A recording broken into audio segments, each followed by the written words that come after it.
Kalau misalnya lu masih bingung ya, lu bingung mau kuliah di mana, sedangkan sebentar lagi ini udah mau masuk ya. Tapi lu udah tahu mau ngambil jurusan arsitek.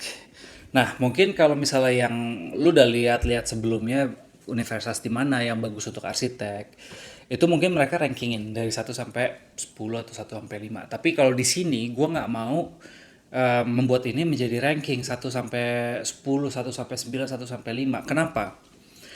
Karena kalau misalnya kita lihat tren setiap tahun itu memang pasti ada perubahan dari cara scoringnya, ya kan?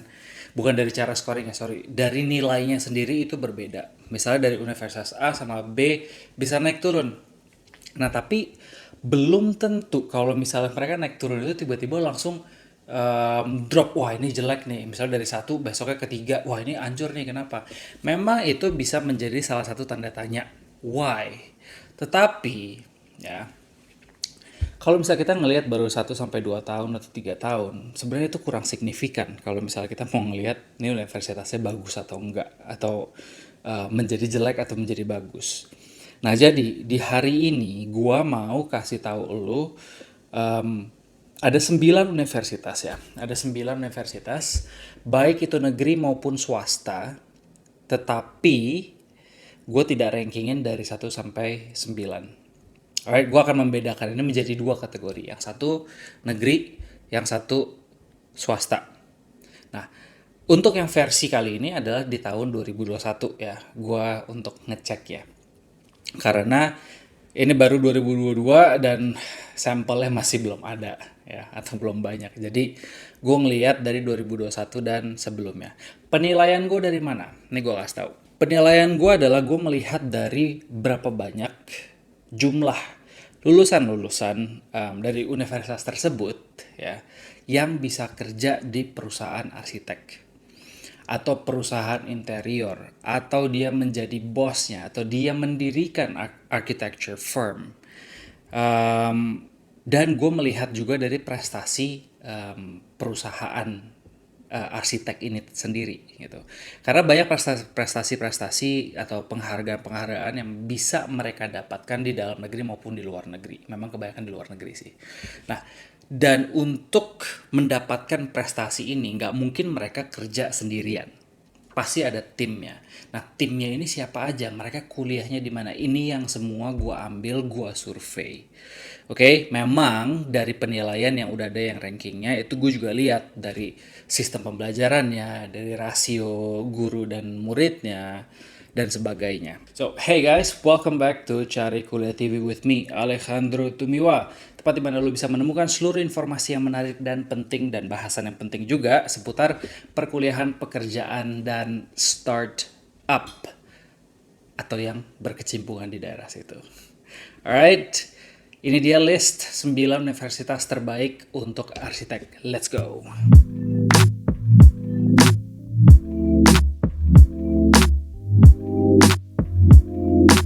Oke, sekarang kita mulai. Gue nggak mau banyak babi bu, gue mau langsung mulai aja. Karena gue nggak perlu lagi memperkenalkan universitas-universitas ini. Kenapa? Karena kalau gue sebut namanya, lu juga pasti tahu. Kalau lu belum subscribe, please subscribe sekarang. Karena dengan lu subscribe, lu telah membantu gue sebagai content creator. Dan gue bisa membuat lagi informasi-informasi lebih baik lagi seputar kuliah seperti ini. Alright, dan jangan lupa like video ini dan sebarin semuanya. Let's get started. Now, gue mau mulai dari negeri dulu ya sekarang, PTN. Nah, PTN di list gue yang ada di nomor 1 adalah ITB. ITB itu universitas di Bandung yang emang sudah sangat-sangat terkenal untuk engineer dan arsiteknya. Jadi gue nggak heran kalau misalnya dia itu termasuk salah satu top untuk arsitektur ya. Jadi why not try? Memang agak susah untuk masuk di ITB ini. Cuma kenapa nggak? Kalau misalnya emang lo mau coba, yakin aja pasti bisa masuk. Alright. Nomor 2 itu UI. UI ini nggak usah dikenalin lagi. Kenapa? Ya, yang berjaket kuning lah, lo udah tahu sendiri itu siapa. Nah, UI ini sendiri gue juga lumayan kaget sih sebenarnya, gue bisa mendapatkan ternyata banyak juga ya orang-orang arsitek yang ngambil di UI ini, dan bagus-bagus gitu kerjaannya. Nah, biasanya soalnya kalau UI ini dia strength-nya itu bukan di arsitek sih, setahu gue ya. Jadi I'm quite surprised. Well done. Jadi UI kalau lu masuk, why not? Nah, yang ketiga di list gua untuk PTN itu ada namanya Universitas Brawijaya. Universitas Brawijaya ini sendiri dia lokasinya ada di Malang, ya, Jawa Timur. Jadi kalau misalnya lu daerah-daerah situ, lu mau ambil arsitek, nggak usah jauh-jauh ke Bandung, nggak usah jauh-jauh ke Jakarta, coba ambil di Brawijaya, ada di situ karena dia salah satu yang paling bagus. Ya, nomor 4, UGM. Nah, UGM itu Universitas Gadjah Mada, dia itu lokasinya ada di UGM. Lokasinya ada di Jogja. Lokasi di UGM. Nah, dia itu salah satu top universitas juga. Kalau misalnya kita lihat secara keseluruhan yang telah gua kasih tahu yang ada di sini nih ya, lu kalau mau nonton aja. Itu memang UGM salah satu top universitas di Indonesia. Ya, jadi nggak heran kalau misalnya mereka masuk di list ini untuk arsitek. Kelima, ITS. Ya, gue juga lumayan kaget untuk ITS ini. Institut Teknologi 10 November. Memang namanya udah teknologi sih. Harusnya memang mereka kuatnya di engineering juga. Ya, tetapi ITS ini memang dia lokasinya itu ada di Jawa Timur juga, tapi di kota lain ya. Kalau tadi Brawijaya ada di Malang, ITS ini ada di Surabaya. Jadi udah ada nih di dua kota yang besar ya di Jawa Timur. Silahkan dicoba masuk ke sini karena lulusan-lulusan mereka itu banyak yang dicari juga dan banyak yang memang berprestasi.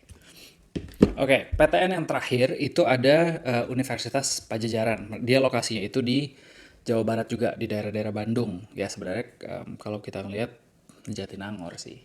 Sekarang gini deh, kalau lu nggak bisa masuk salah satu dari PTN ini, kan lu pasti banyak pilihan ya. Why not? Lu ada 6 pilihan, cobain aja salah satu ya. Pasti ada yang bisa masuk kok. Yakin aja kalau misalnya pas SBMPTN itu coba yakin aja supaya lu bisa masuk salah satu dari sini. Karena lulusan sini, kenapa gue pilih yang 6 ini? Karena gue melihat juga dari cara mereka pembelajaran, dari sistem penilaian yang udah ada, itu mereka pembelajaran bagus. Dalam artian berarti mereka nggak cuma teori, ya.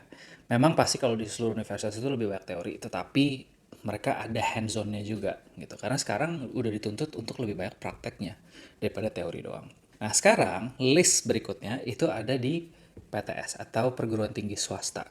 Di nomor satu yang paling terkenal untuk arsitektur adalah Untar, oke? Untar itu kalau lu tahu ya, kalau yang Untar yang lama kan dia memang fokusnya di bisnis manajemen ya. Itu di gedung yang lama. Kalau lu lihat di Jakarta Barat, lu jalan aja. Tapi kalau misalnya lu ngeliat seberangnya, itu ada gedung baru. Gedung baru itu kayaknya udah ada di sekitar tahun 2008-2009 deh kalau nggak salah ya. Karena temen gue banyak kan di sana.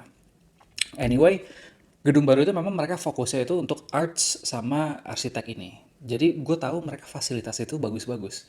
Lo akan belajar drafting, lo akan belajar pakai AutoCAD gimana ngedesain dengan bener-bener bukan teori doang gitu. Jadi go there, why not? List gua kedua ya untuk PTS itu ada BINUS.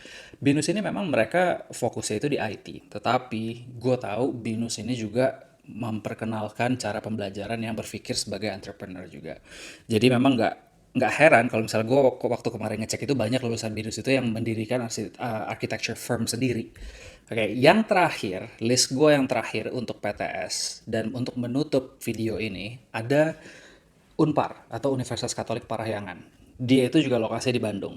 Ya, dia banyak juga orang-orang yang lulusan sini kerja di architecture firm di Indonesia dan itu hasilnya bagus-bagus semua. Dan Unpar ini kan lokasi di Bandung. Berarti tadi se Bandung ini satu Bandung. Kalau misalnya kita ngelihat ada PTN, PTS ya berarti kan ada ITB, ada Unpad, ada Unpar. Ya, lu pilih aja salah satu mau yang mana. Ya kalau nggak bisa dapat PTN nggak apa-apa, it's okay. Karena PTS ini pun juga bagus-bagus dan banyak lulusannya itu yang terkenal, yang bagus-bagus juga. Entah itu mereka bikin perusahaan sendiri, entah itu mereka kerja di luar negeri, entah itu mereka memang sudah posisi tinggi di perusahaan developer atau architecture firm. Jadi dari 9 ini, jangan pernah berpikir bahwa nanti kayak tahun depan nanti listnya beda lagi. Belum tentu. Pasti ini akan mereka naik turun, tetapi yang gue lihat sini adalah baseline di bawahnya, fondasinya, di mana bahwa lulusannya mereka itu terkenal dan banyak dilihat oleh perusahaan-perusahaan yang bagus gitu. Jadi nggak ada salahnya lu mau cobain dari salah satu 9 ini. Kalau nggak bisa PTN, jangan kecil hati, lu masih ada PTS. Dan ingat, lihat lokasi, lihat juga kecocokan lu dengan universitas ini atau dengan kampus ini. Jadi lu nggak salah pilih lu nggak salah pilih kuliah lah, basically. Alright? Karena masa depan ini ada di tangan 9 ini kalau lu mau jadi arsitek yang bagus. Alright? That's it for today. Hope you like this video. Kalau lu suka, please thumbs up and subscribe to my video. Alright? Thank you and I'll see you next time.